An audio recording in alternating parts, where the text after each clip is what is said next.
hoje nós vamos continuando ainda dentro desse tópico do verdadeiro pentecostalismo.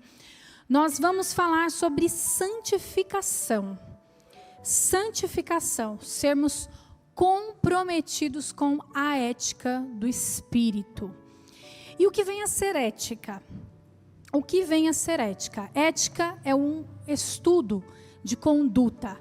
Ética é um termo, é uma palavra que vem do grego ethos, que significa hábito, costume. Então, ética do Espírito é aprendermos a conduta do Espírito Santo. É aprendermos como nós devemos se portar, como deve ser a nossa conduta de acordo com o Espírito Santo, de acordo com essa santificação que nós recebemos. Nós vamos ler aqui em Hebreus 12, 14. Hebreus 12, 14. Esforcem-se para viver em paz com todos e para serem santos. Sem santidade, ninguém verá a Deus. Sem santidade, ninguém verá a Deus. Quando nós olhamos para esse versículo, às vezes a gente passa por ele, mas se nós pararmos para ver a verdade nele, é muito sério. A santidade, ela é algo básico da vida cristã. Sem santidade, nós não veremos a Deus. Sem santidade, não adianta nós irmos e virmos à igreja todos os domingos ou às quartas-feiras. Sem santidade, não adianta eu abrir minha boca para dizer que sou cristão, levantar minha mão para aceitar Jesus. Sem santidade, nós não veremos a Deus. Para falarmos de santidade, então, a primeira coisa que nós vamos nos atentar é sobre que Deus é santo. Deus, ele é absolutamente santo, ele é santo na sua essência, ele é santo na sua natureza. Então, de onde vem a santidade? De Deus.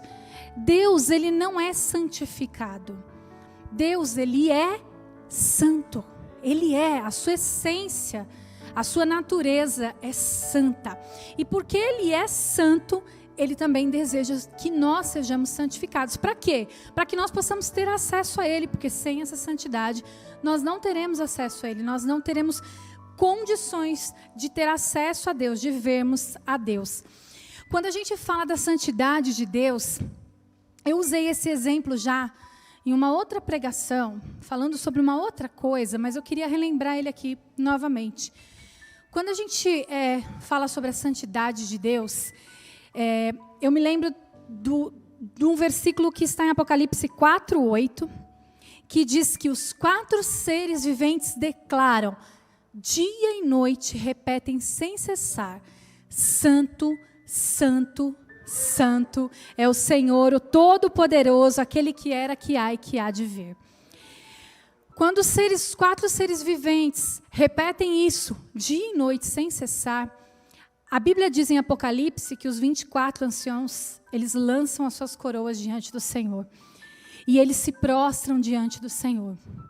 E aí esse versículo me faz pensar que nesse momento, todas as vezes que eles dizem santo, algum aspecto do caráter de Deus é demonstrado a eles. Porque quando a gente pensa, e foi esse o exemplo que eu dei na pregação há um tempo atrás, quando a gente pensa que nós vamos estar nos céus e declararemos dia e noite que Deus é santo, santo, santo, santo, a impressão que passa é que nós vamos enjoar, que vai ser uma coisa monótona. Mas não, os anjos, os 24 anciãos, os 4 seres viventes, eles veem algo novo na santidade do Senhor, na personalidade dele. Algo é revelado todas as vezes que eles dizem santo, santo, santo. Todas as vezes que eles olham para Deus, algo novo é revelado e eles dizem é santo. E mais algo maravilhoso é revelado e eles dizem santo. Ou seja, a santidade de Deus, ela é infinita. Não há fim. Durante toda a eternidade em que nós estivermos lá diante dele, o Senhor revelará a nós aspectos do seu caráter. E todas as vezes que nós olharmos, nós vamos nos maravilhar e dizer: Ele é santo. Ele é santo. Não há outro Deus como Ele. Amém? Primeiro tópico, então, segundo tópico, sobre esse aspecto de ética do Espírito e da santificação. Como era a santificação no Antigo Testamento? Como que a gente pode entender a santificação lá no Antigo Testamento? Como a gente já falou, a santidade, ela se originou em Deus. Deus é a fonte da santidade, porque Ele é santo. Ele é a plenitude gloriosa dessa essência, né? Essa santidade é a essência moral de Deus, é a essência moral dele. Ele é santo em sua essência.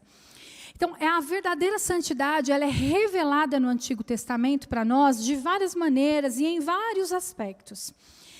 A santificação e a consagração no Antigo Testamento eram termos usados de maneira diferente, os termos são diferentes, mas eles eram usados normalmente para a mesma coisa, dependia do contexto, né? Tanto a santificação quanto a consagração. E no Antigo Testamento, essa ideia predominante de santidade era uma ideia de separação. Separação de pessoas, separação de objetos, separação de lugares. Então, a gente vai ver no Antigo Testamento várias situações em que um local ele é santificado, ele é separado para o culto. Pessoas são separadas para o serviço do Senhor, são separadas para o serviço na casa do Senhor. Objetos eram santificados. Então, se eu pegasse essa mesa e a partir desse momento eu separasse ela somente para o serviço na casa do Senhor, eu não poderia mais profanar essa mesa e utilizar ela em outra situação. Então, no Antigo Testamento, havia então essa era a ideia predominante de santidade, era a separação. O verbo hebraico que era usado para a palavra ser santo, o verbo é o kadash. É o verbo que é usado 830 vezes no Antigo Testamento. Então, nós percebemos o quanto essa ideia de santidade, de separação agrada a Deus. O quanto o Senhor se agrada de nós sermos separados e sermos santificados para a obra dEle. E aí, então, esse é o verbo, kadash, ser santo. E aí haviam muitas variações, como, por exemplo, o kadosh, que a gente conhece mais, né, já ouviu mais. Tinha até uma banda, né, que chama ainda, existe? Acho que existe ainda o kadosh, né? E que significa santo. É o adjetivo, santo, separado. Então, esse verbo e as suas variações foram usadas 830 vezes no Antigo Testamento, indicando a respeito dessa separação para o serviço de Deus. Um exemplo é um versículo que está em 1 Samuel 7:1, que diz assim: Então os homens de Kiriat Jearim vieram para levar a arca do Senhor, e eles a levaram para a casa de Abinadab, na colina, e consagraram seu filho Eleazar para guardar a arca do Senhor. Então eles fizeram o quê? Consagraram Eleazar, separaram Eleazar para algo sagrado, para cuidar ali e ser ali o vigia da arca do Senhor, que representava naquele tempo a presença de Deus. Então esse é um exemplo de como era a santificação no Antigo Testamento, de como era essa ideia. E havia também a ideia de purificação. A purificação no Velho Testamento, para se purificar, por exemplo, quando a mulher estava nos dias de menstruação, ela era considerada impura naquele tempo. Então, após passado esse tempo, ela precisava se purificar, então ela precisava passar por um ritual de purificação. Existiam outras questões, por exemplo, como tocar em cadáveres, né? Tocar em cadáveres também eram coisas que eram consideradas impuras, e aí, se a pessoa fizesse isso, ela precisava passar por um ritual de purificação. A purificação no Antigo Testamento usava-se água ou sangue para esse ritual de purificação. Mas o que é maravilhoso quando nós vemos isso, e às vezes, quando a gente lê o Velho Testamento, às vezes ele nos assusta. A impressão que tem é que Deus no Velho Testamento ele era ruim. A impressão que tem é que Deus era antiquado no Velho Testamento, né? A gente tem essa sensação. Mas na verdade não é Ele quem mudou. Nele não há sombra de variação. O Senhor não muda. Quem muda somos nós e a revelação que nós temos dele. Somos nós a quem mudamos e a revelação que nós temos dele. Por isso que Deus mandou Jesus como uma nova aliança e uma revelação de quem ele é e do caráter dele. Mas esses rituais de purificação do Antigo Testamento, eles são muito interessantes porque eles já apontavam para Jesus. Eles já mostravam para nós a Cristo, o que Cristo faria por nós.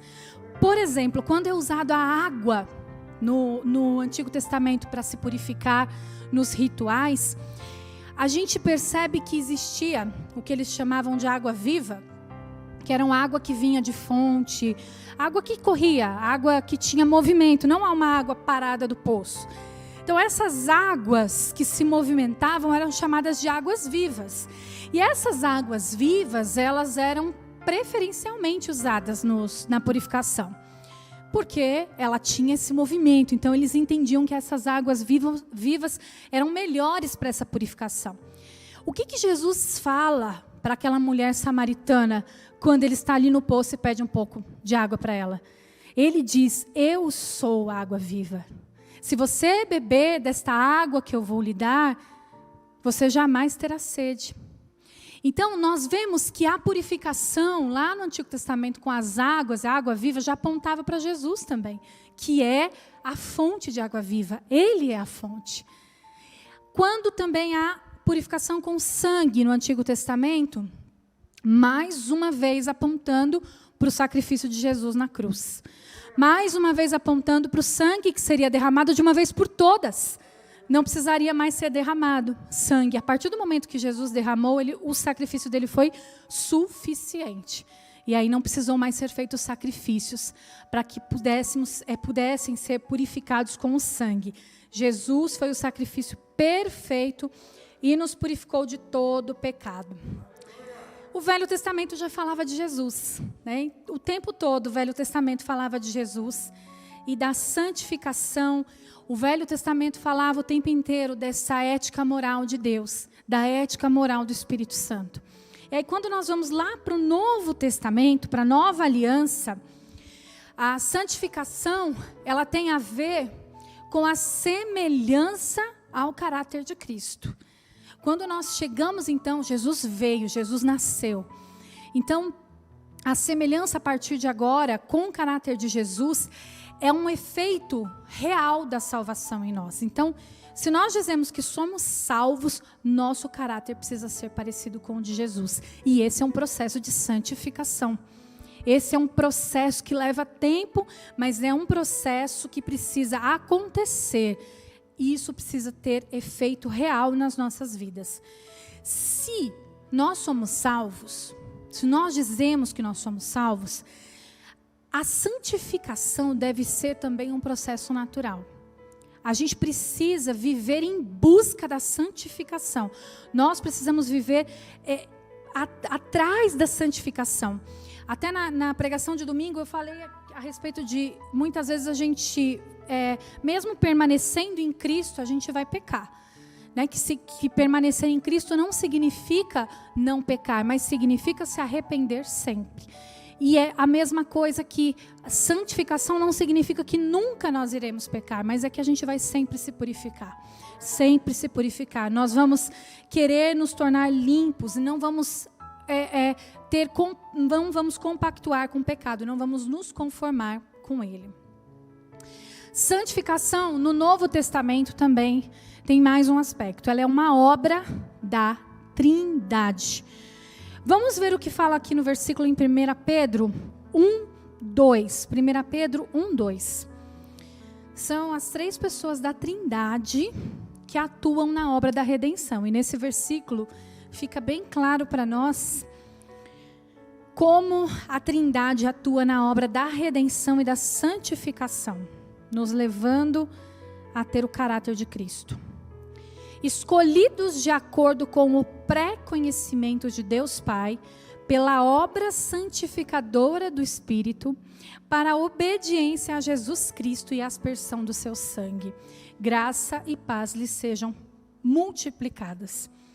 Ou seja, é desejo de Deus Pai que nós sejamos santificados. E para isso, nós somos levados pelo Espírito Santo ao arrependimento. Nós somos convencidos pelo Espírito Santo a crer na obra redentora de Jesus. E a partir do momento que nós cremos na obra redentora de Jesus, nós somos salvos e santificados. Então é um trabalho em trio. São 3 pessoas da Trindade em uma só, trabalhando para a obra de santificação nas nossas vidas. Então, o Espírito Santo, ele é esse agente da santificação. Ele é um agente que nos leva a nos arrependermos, que nos leva a confessar os nossos pecados e que nos leva a entender que nós precisamos dessa santificação diária. A santificação também, no Novo Testamento, ela aponta para uma necessidade do crente. Uma necessidade. A santificação, ela é necessidade daquele que nasceu de novo. João 3,3 fala assim: declarou Jesus: digo-lhe a verdade, ninguém pode ver o reino de Deus se não nascer de novo. Essa é uma conversa de Jesus com Nicodemos. Quando eles estavam ali, Jesus disse a ele: ninguém pode ver o reino de Deus se não nascer de novo. E aí, o que significa esse nascer de novo? Aí eu gostaria que a gente aqui agora pudesse refletir um pouquinho sobre isso. O que significa esse nascer de novo?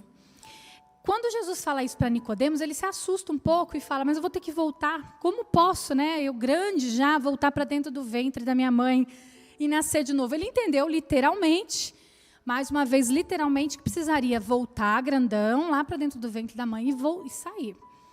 Mas não é isso que Cristo estava querendo dizer. Sobre nascer de novo, nós vemos que Romanos 5 fala a respeito de que o pecado e a morte entrou no mundo e se espalhou pelo mundo, fez esse estrago todo por meio de um só homem. E quem era esse homem? Adão. Então, por meio de um só homem, o pecado entrou no mundo e se espalhou. Por meio de Adão. Para a gente entender melhor, quando a gente faz bolo em casa, se a gente usar uma forma quadrada, o bolo vai sair quadrado. Se a gente usar uma forma redonda, ele vai sair redondo. Uma forminha de coração, ele vai sair de coração. Adão, ele era como se fosse a forma do ser humano. Adão, ele era a fonte original do ser humano. E como havia essa lei da multiplicação e toda a espécie se multiplicaria de acordo com a sua própria espécie, nós fomos resultado dessa multiplicação contaminada pelo pecado. E é por isso que a Bíblia diz que nós já fomos concebidos em pecado. Nós já fomos concebidos. Quando eu e você nascemos, bebezinho, bonitinho, um dia de vida na maternidade, nós já éramos pecadores. Nós já éramos contaminados pelo pecado. Porque nós saímos de qual forma? Da forma de Adão. Ali era a fonte do ser humano.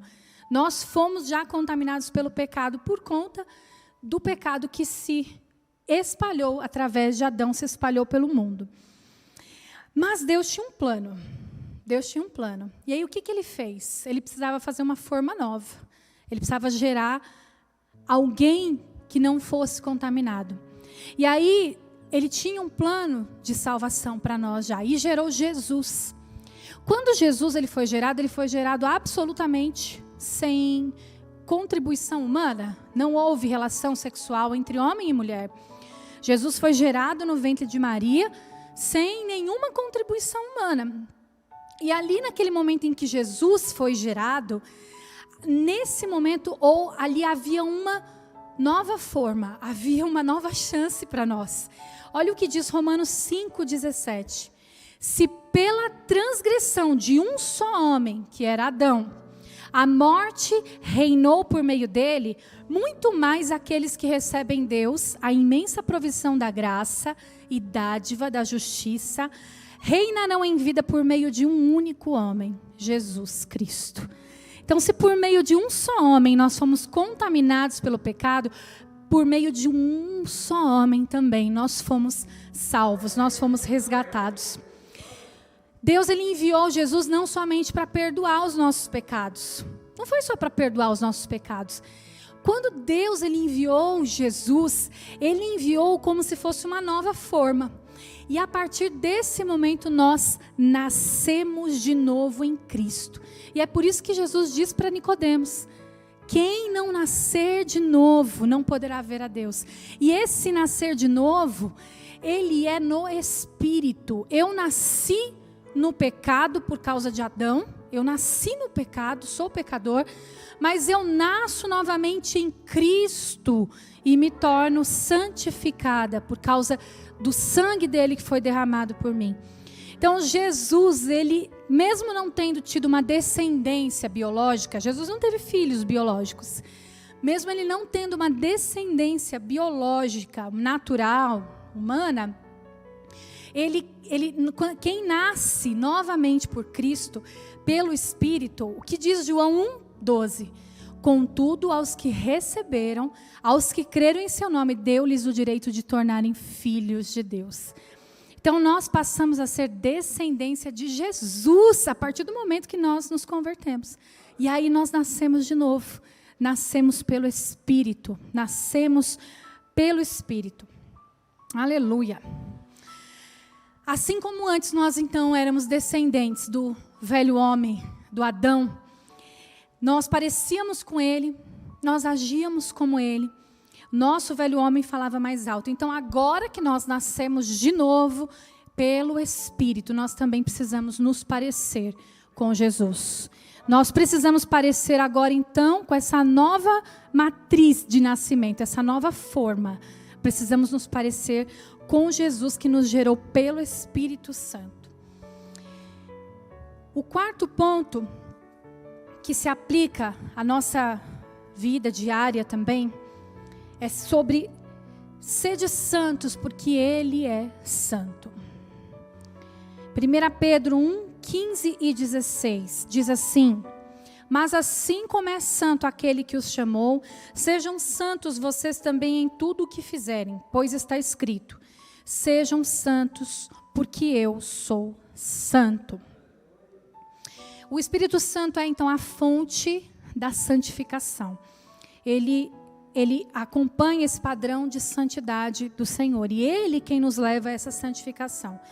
Se nós nascemos de novo, então, se nós passamos por esse processo de nascimento, de um novo nascimento em Jesus, nós precisamos perseguir, e vamos grifar, perseguir a santificação. Nós precisamos perseguir esse padrão de santificação, esse padrão de ética, de santificação do Espírito Santo.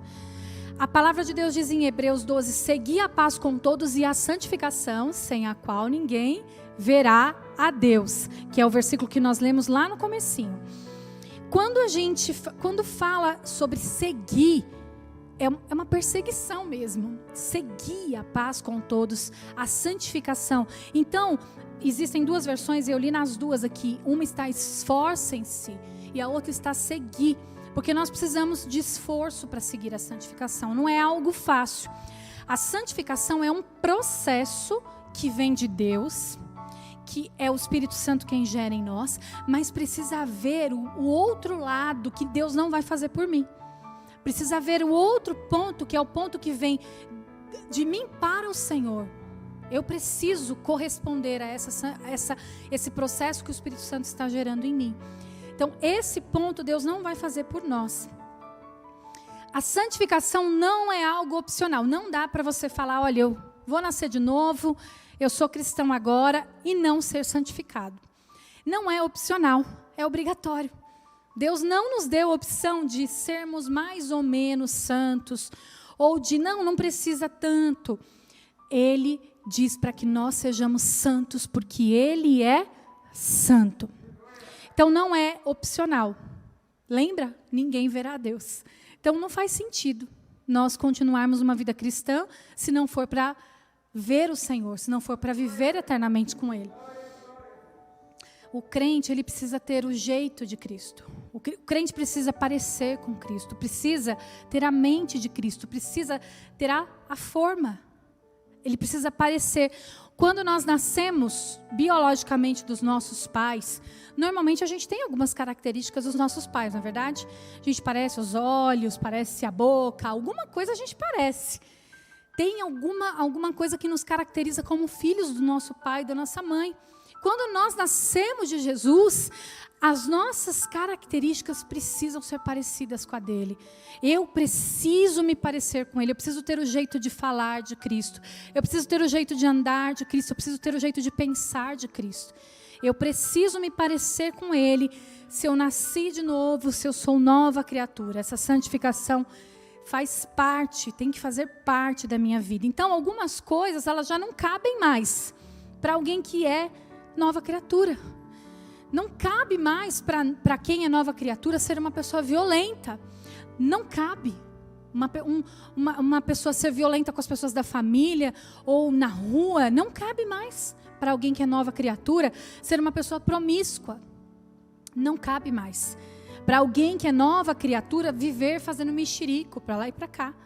Não cabe mais. Não cabe nessa forma desse novo nascimento que nós tivemos em Cristo Jesus. Então nós percebemos também que existem cristãos que estão há anos convertidos. Às vezes a gente se depara com pessoas que estão há 10, 15, 20 anos na igreja e não entenderam nada. Não entenderam nada a respeito de vida cristã, não entenderam nada a respeito de uma vida da ética do Espírito Santo. Não entenderam nada desse padrão moral de Deus. Tem um alerta em Hebreus, há uma exortação na carta aos Hebreus que fala assim, Hebreus 5, 12 e 14. De fato, embora a esta altura vocês já devessem ser mestres, vocês precisam de alguém que lhes ensine novamente os princípios elementares da palavra. Quando eu leio isso, me dá vergonha. Eu fico chateada. Vocês precisam de alguém que lhe ensine os princípios elementares da palavra de Deus. Estão precisando de leite e não de alimento sólido. Quem se alimenta de leite ainda é criança e não tem experiência no ensino da justiça. Mas o alimento sólido é para os adultos, os quais, pelo exercício constante, tornaram-se aptos para discernir tanto bem quanto mal. Gente, quando eu leio esse trecho de Hebreus, que triste é alguém que já está, como diz aqui, a esta altura deveria ser alguém que estava ensinando, a esta altura deveria ser alguém que estava conduzindo os outros a Cristo, mas ainda estão precisando tomar leitinho, ainda estão precisando de comida fraca, porque não aguentam, não conseguem viver uma vida de santidade, uma vida de santificação. A santificação, como diz aqui, é um dos princípios elementares da palavra. Princípio básico. Princípio básico. Então nós precisamos entender que nós não podemos ser crentes ou cristãos raquíticos. O que é uma pessoa raquítica? Raquítico é alguém que não teve um crescimento adequado, né? Teve problemas com esse crescimento, teve problemas com